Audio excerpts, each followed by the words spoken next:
हिंदुस्तान को जीतने के लिए मैं अफगानिस्तान को दांव पे नहीं लगाऊंगा। मैं समझ रहा हूं शहंशाह, लेकिन सवाल यह है कि आप जाएंगे कैसे? मराठा फौज ने आपका रास्ता रोक रखा है शहंशाह। सामने देखिए हुजूर, सामने देखिए।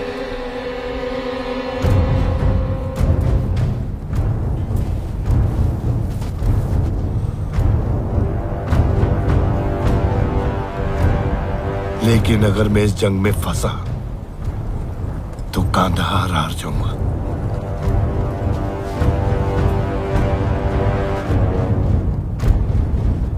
ठीक है, अगर नहीं जा सकता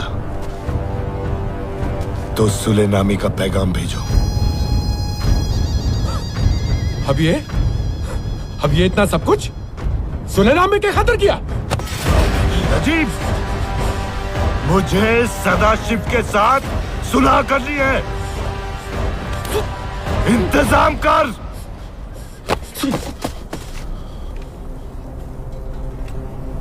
जी हुजूर।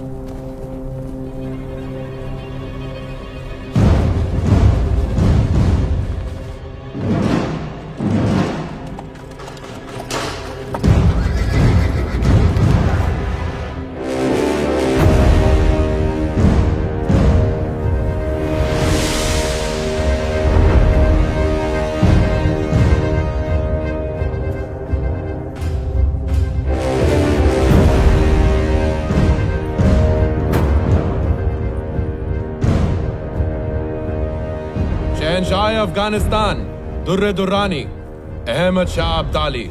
श्रीमंत सदाशिवराव भाऊ पेशवा।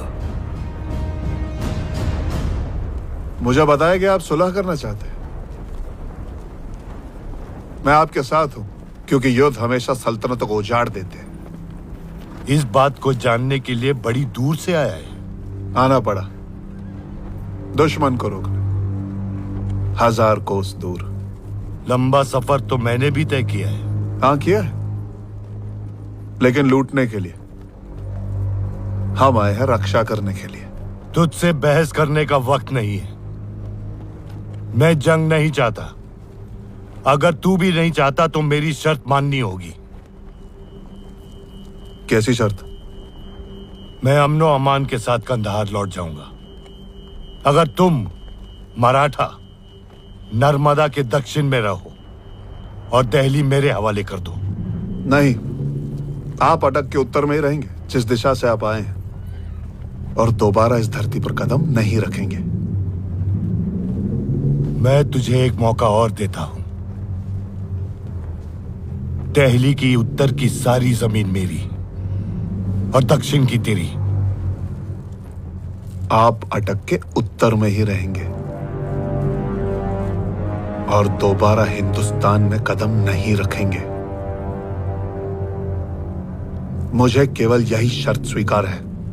जहां मैं खड़ा हूं वहां से उत्तर का सब मेरा, बाकी सब तेरा। नहीं। मुनासिब बात कर बच्चे, नहीं तो मेरी मुहिम बेईमानी हो जाएगी। और मेरी मुहिम बेईमानी हो जाएगी अगर एक घुसपैठिया हिंदुस्तान की मिट्टी पे बना रहता है। और आप इस समय जिस धरती पर खड़े हैं ना, वो मराठा साम्राज्य ही है। तू छोटी सी जमीन के टुकड़े के लिए अपनी जान देने जा रहा है। मैं इस धरती की मिट्टी के एक कण के लिए भी मरने को तैयार हूं। ठीक है, तो फैसला यहीं कर लेते हैं। कीजिए फैसला। शहंशाह, श्रीमंत, ये सुलह का शामियाना है, सौदे का। लड़ने के लिए तो पानीपत का सारा मैदान तैयार पड़ा है।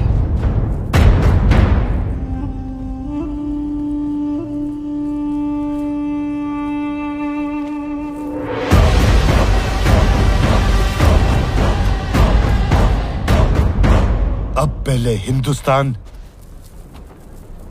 फिर अफगानिस्तान। सही कहा, हिंदुस्तान सदा पहले ही रहेगा।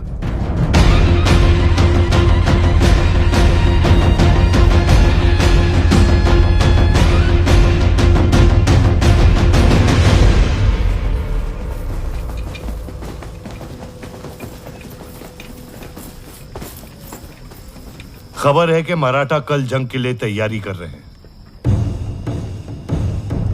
उनकी फौज 1.25 लाख की है और हमारी है 75,000। अगर हमें जीतना है तो हमें चौकोर व्यूह करनी होगी और ऐसे आगे बढ़ना होगा। हमारा लक्ष्य केवल एक है, अफगान फौज की सुरक्षा दीवार को तोड़ना। इब्राहिम अपने तोपचों के साथ सबसे आगे होगा, उसे हाथी दल की मदद लगेगी। उसके पीछे बंदूक सेना, फिर घोड़सवार और सारे सैनिक सबसे पीछे चलेंगे। हमारा लक्ष्य एक ही होगा, अफगानों के बीचों बीच घुसकर उन्हें तहस नहस कर देंगे। मेरे बाएं तरफ तैमूर, नजीब, सुलेमान और नवाब साहब के दस्ते तैनात रहेंगे। मेरे बाएं तरफ शमशेर, विठल विंचुरकर और दामाजी गायकवाड़। दाएं में शाह वली खान और वहाब खान। शहंशाह। मेरे दाएं तरफ सेना का नेतृत्व करेंगे जंको जी और मल्हार राव जी। हमेशा की तरह मैं पीछे से जंग पे निगाह रखूंगा। एक दस्ता हमेशा मेरे साथ रहेगा। उनके पीछे होंगे नाना पुरंदरे, यशवंत पवार, अंताजी माणकेश्वर। राधक सिंह जी, आपकी 5,000 की सेना मेरे लिए हमेशा तैनात रहेगी। जी श्रीमान। और मैं बीचों बीच अपनी हुजूरात सेना के साथ रहूंगा।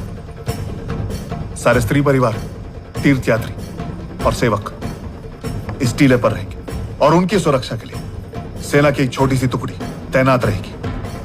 अपने अपने सेनाओं को तैयार करो। मल्हार राव जी,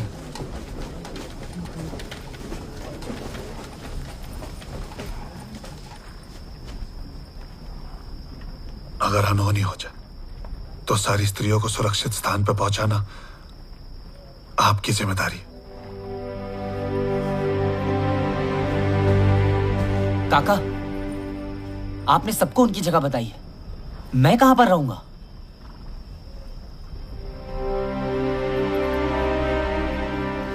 मैं कहीं नहीं जा रहा हूं। तुम वापस जाओगे विश्वास, पीछे के रास्ते से। कोई नहीं देख पाएगा तुम्हें। नहीं, मैं आपके साथ लड़ूंगा। तुम नहीं लड़ोगे, तुम मेरी जिम्मेदारी हो। मैं किसी की जिम्मेदारी नहीं हूं। पुणे में मां मेरी रक्षा करती, यहां पर शमशेर काका और आप। मुझे अपनी मातृभूमि की रक्षा करने का अवसर कब मिलेगा? हम तुम्हारी रक्षा इसीलिए करते हैं क्योंकि तुम एक पेशवा हो।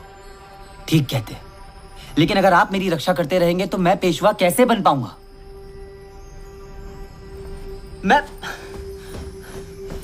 मैं इस सेना का सेनापति हूं। मैं लड़ूंगा।